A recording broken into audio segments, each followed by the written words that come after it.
So 47 new memberships for May.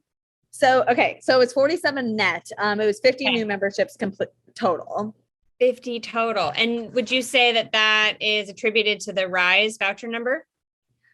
No, I mean, there's a combination. Like some of it's like the Rise, some of it's, our 7-day trials. It was like a really healthy mix of both. So I don't think that one thing can be contributed. It's just, like the whole momentum snowball analogy where it's like that ball got rolling. And I think Inspire helped get that ball rolling of like all these new people coming in. But yeah, we've just kind of kept that ball going with the 7-day trials.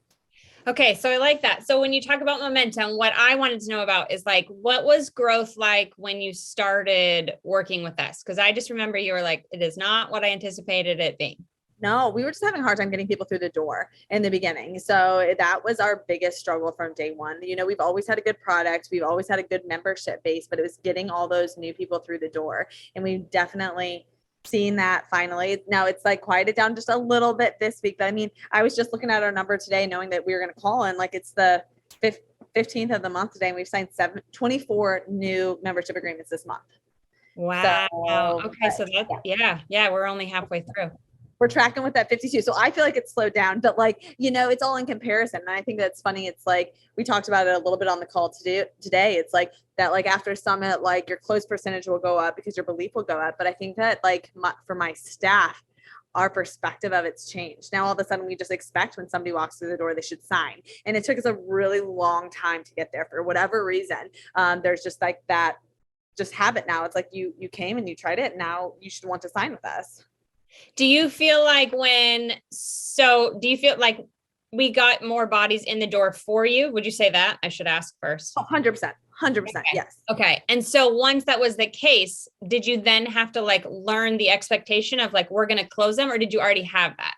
No, like, I don't know, like, if you remember, like, one of my first calls after I started working with y'all, like, I asked the question, I'm like, what are we doing wrong? Because our close percentage plummeted. Like, and I remember Ryan saying it's like probably because you were closing the people you were going to close anyways.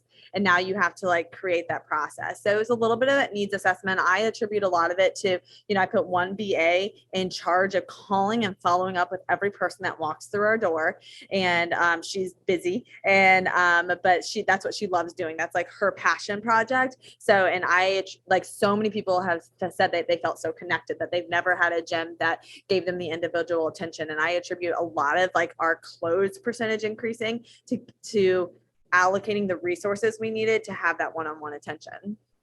How did you, because it's funny because I shared that you did that with another FP, and she was like, how did she even come up with that idea? Like what gave you the sense to even do that?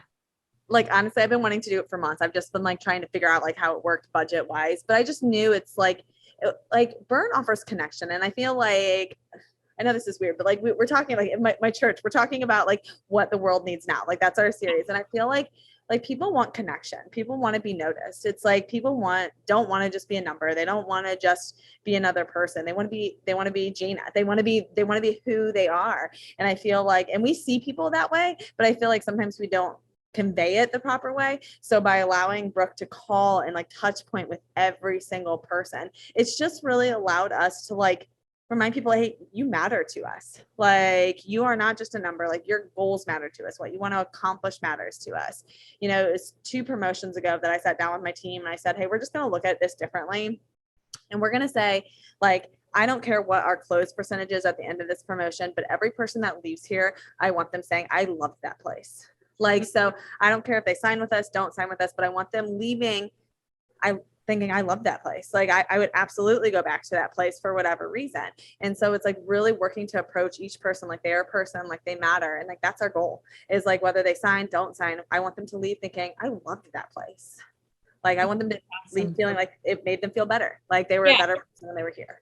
Whether it was right for them to sign or not, right. They left with a good feeling. So, okay. So I like that because that feels like a soft metric that you've kind of used alongside probably other harder metrics to measure success. So alongside that, what would you say are like metrics that you might highlight that you'd go like, and it doesn't have to be exact numbers, but was it closing percentage? Like we needed to hit 50% to feel like we're doing well, or what is it? Yeah. So I don't know how familiar you guys are with MindBody, but it sucks a lot.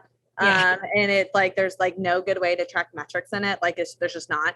So I started a spreadsheet. So for everybody that walks through the door, our BA puts their name on the spreadsheet. It has the first date of their camp, the first time of their camp. So that way, like when Brooke knows, she knows who is training, when she calls them. But it also has, were they price presented? Yes or no? And then like notes about like their story, what they're trying to accomplish. And that's something that we can kind of track and go back to. And we also use Basecamp for that kind of that same purpose, but we put it in two different places. But it's helped us a lot to know who they are, when they started, like when their last day is. So that way we can make sure, hey, somebody's at least called them at least once in that week. And we still email them every single day. We still do the touch point. Like we have automated text messages after their first camp. We still do all of that. But like in addition, that personal phone call goes one step. And I try to be here, and like in touch base with them and say, oh yes, like Brooke told me about you. Like, so great to meet you. And we're just excited to have you on our floor. We just try to make them feel like a full person that is like valued here. But we've had to create our own metrics with that. So like with that, it also has signed or not signed. So we can track who is signed, who is not signed, but it's good. Like I wouldn't say for sure what it is, but we're tracking around the 40 to 50% because I see all the bold signs, Right. That helps a lot just to visually for my staff to see what's happening. Because I found that a lot of them, they don't understand, hey, we're only signing 30%. They don't know what that means. But when they can see it on a piece of paper, hey, these are all the people that you talked to last week. And like, here's if they signed or not. And I told them what Dave said about like that some number. I think I made it up when I told them of like that if they don't get a good experience from us, they're not going to go try another gym. Like this is it for them. Yeah. Like they are putting themselves out there and they may or may not decide that fitness is right for them. And what would your life be if you didn't have fitness? So and I think that really helped to put urgency on it for the staff as well. I like that. And it's meaning and that the interaction has an effect, good or bad, but it's lasting. So, wow. Okay. I like that. Geez. What would you say to an FP who's considering working with us, but still on the fence? Like, do you have any thoughts or suggestions? Do it. Like, it's just one of those things that's like, it may work for you, it may not. Like, it's like every area is different, but I think that there's a few like factors that like really matter here. One is just the people in the doors. Like you can't sign people if you don't have people in the doors.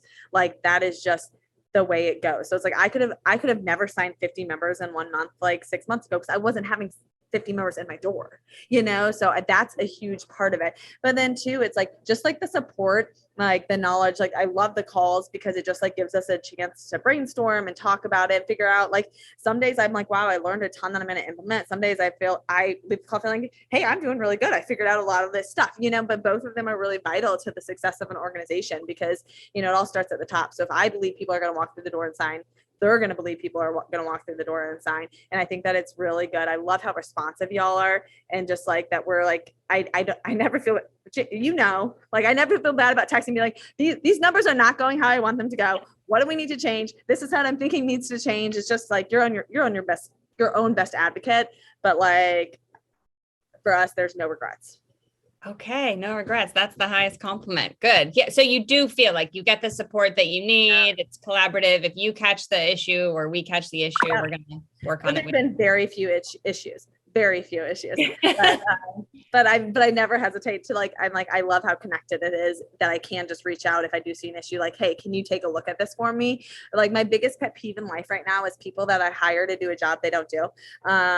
Because that's a big issue. Like, I've just been going through this with my accountant. He's like, well, this, and this should be changed. I'm like, but I hired you to tell me that months ago. Like what, like this is, but I love that. Like I can say, hey, I don't know about this and y'all fix it. Like, I don't even have to think about it.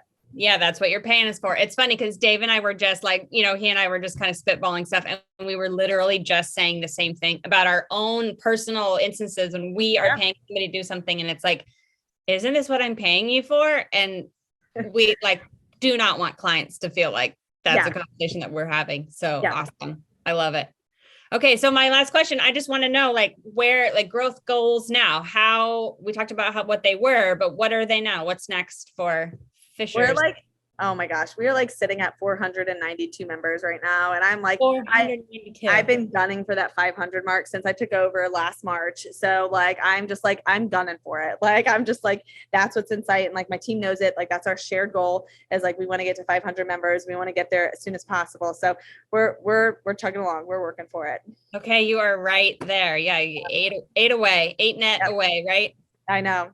So, and it's always, like every month, I'm like, you never realize like as your gym grows, it's like you take care of things exponentially. So it's like there's so many more cancellations and suspension, but it's all relative. And so Yeah. I have to remind myself that all the time. It's all relative, but it's good. We're chugging along, and we're hoping that by the end of the month to be, in the mid 500s. So that's a really exciting. Okay. Gosh, I love it. All right, that's awesome. Well, this is exciting. Yeah, Thank you for making the time. This is so good. The team's gonna love it. I did have one side question because an FP was like, how is she doing it? Did you break out a task list remind me your BA, you're like, Brooke. No, I didn't, but like, I'm super lucky. Okay. Like that's what she does. She loves burn. She bleeds blue, that she wants everybody to sign. She believes in the mission. I'm lucky. Now, if I didn't have that for her and I just had somebody strong in sales, I would be going through the needs assessment with them, and I would be putting my loving touch on them. Like what do we want? We want people to love, like I feel like you can take any good employee that's not afraid to talk to people and close people and fine tune them how you want them to. I just didn't have to with her. Like I didn't have to do the needs assessment with her. Like more than not, I just have to I have to like tell her, no, we'll make that exception for for this case or whatever, because this is what she loves. And she's like, nope, this is a business and this is the way it is, but like, that's where her strengths lie. Now I could have done that with just about anybody on my team because they're all good at it. Right. Because like, that's why they're a part of the staff. But it's just like, it worked best for her. Now, like we have a kind of a unique situation because Brooke loves to talk. Like if you think I love to talk, like she would blow your socks off. And so it's like, so I give her a flat 5 extra hours a week to her paycheck. Yeah. I'm like, if you reach that and like you are going way beyond it, you need to let me know and we'll assess. But like, that's what I'm giving you because I know that you will talk to people for an hour on the phone and you will do that with everybody. And I just can't afford that.